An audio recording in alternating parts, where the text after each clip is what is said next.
been 2 days. He never came out of the theater. Me and Anne knocked it several times, but he never responded it, even for the breakfast. We only heard that video playing over and over. Me, Anne, and Susan felt we did a mistake.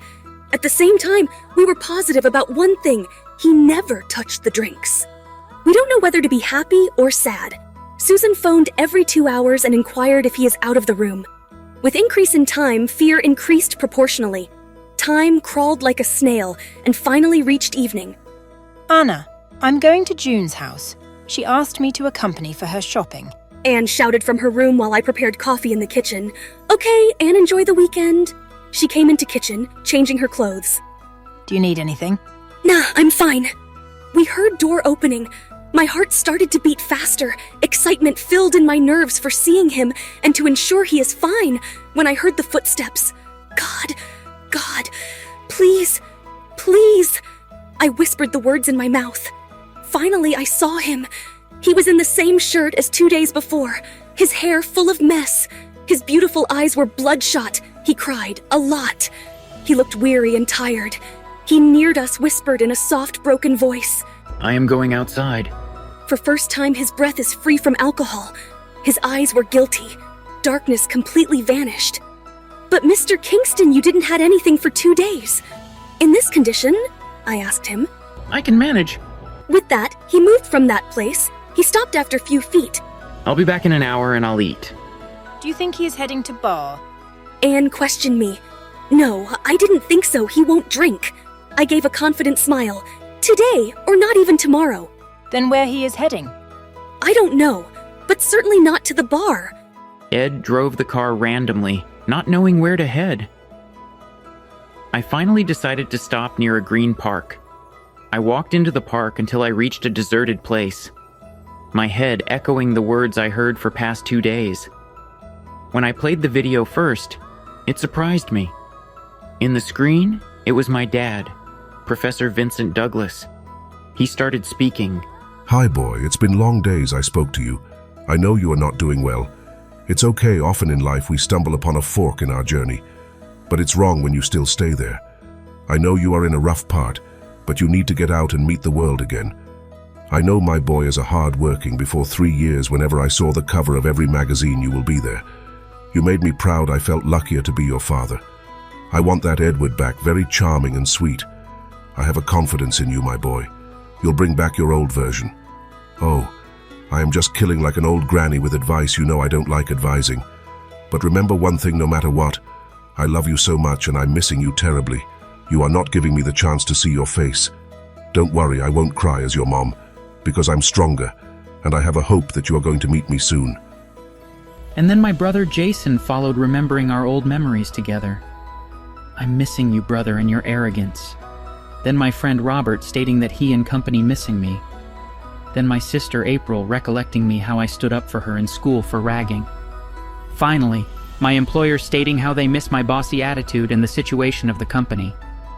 From all I understood one thing, they are all worried about me, and I am hurting them. They want me back. And what happened with Mom, I never ever want to repeat that. I cannot lose anyone with my stupidity. After a deep thinking, I finally came to a decision. I need to change, not for me, but for them. Oh, there you are. I've been looking you for a week. A deep, hoarse voice came behind me. I turned and looked a black man in mid-40s with a mark in his face. He looked like a bad guy. Who the fuck are you? I have a gift for you. A gift? Within a matter of seconds, he punched me in mouth and stomach. Due to punch impact and wooziness made me fell on the nearby grass. My mouth started bleeding and made a straight line near my side of the mouth. What did I do? For giving this me. Showing his mark. What? You hit me when I behaved improperly to a girl in a bar. I had no memory of what he said. He kicked me in the stomach again and raised his legs again to kick me. But we both saw a couple running towards us. He grabbed my shirt collar and shouted the words, Don't come near me again. With that, he ran away swiftly. Hey, are you okay? Husband neared me and made me to sit on a bench and handed me a water bottle. Yeah, I'm fine, said drinking. Do you need me to ring police? Wife asked. No need. You are bleeding. I can manage. Thanks again. Left from there and reached the car. When I reached home, it's evening 7. I knocked the door. She opened it.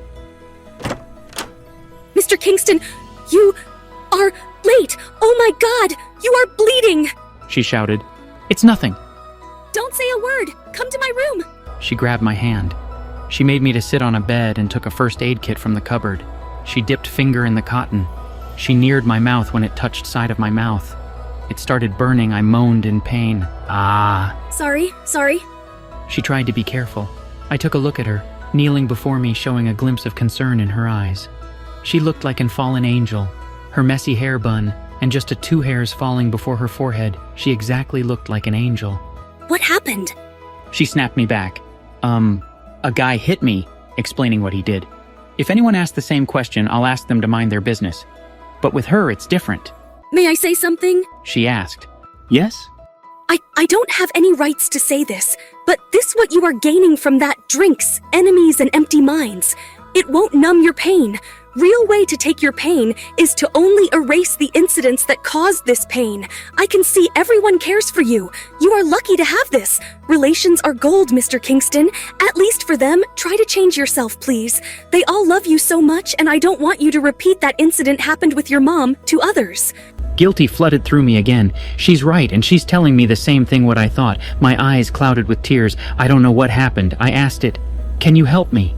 She held my hands. I will...